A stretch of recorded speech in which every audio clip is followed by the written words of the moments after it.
Good morning, it's so good to be back, and we are continuing with working with heat, and this is how to turn your home kitchen into a professional kitchen. Now, last week we looked at sugars caramelizing, how it turns your proteins and colors, and it gives you that rich dark brown color. And today we're going to talk about more of the proteins coagulating, and this refers more to the easiest terms is when you are working with eggs, and proteins actually change structure when they are heated.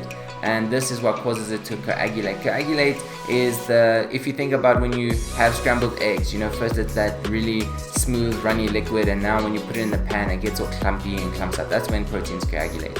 And this is important because understanding the structure and understanding what's heat sensitive is important. You can go from having really smooth scrambled eggs, the rich flavored, cheesy, it just melts in your mouth eggs, or you can get the eggs when you cook it in the pan and you see all the water come out. Okay, that happens when your heat is too high and your proteins go through very, very fast change, and that's what separates your water from your proteins, and that's actually not good because it takes a lot of the moisture out. So first of all, your eggs are going to be dry, but this also pertains to whatever else you cook with protein, and it's really going to take out the flavor as well.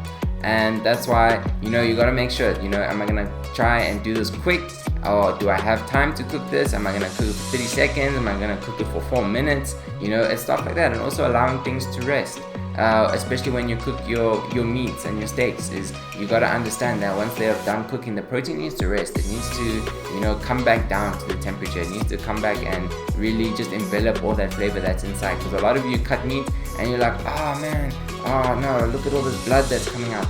It's not blood, it's just the water that's taken on the color of the proteins that are inside. So you must just be really careful. Rest your meat, make sure it's there, it's good, at least for 10 minutes. And you'll have a good piece of steak and some really nice tasty eggs. Alright, thank you for joining us this week. We're looking forward to seeing you next week. Goodbye.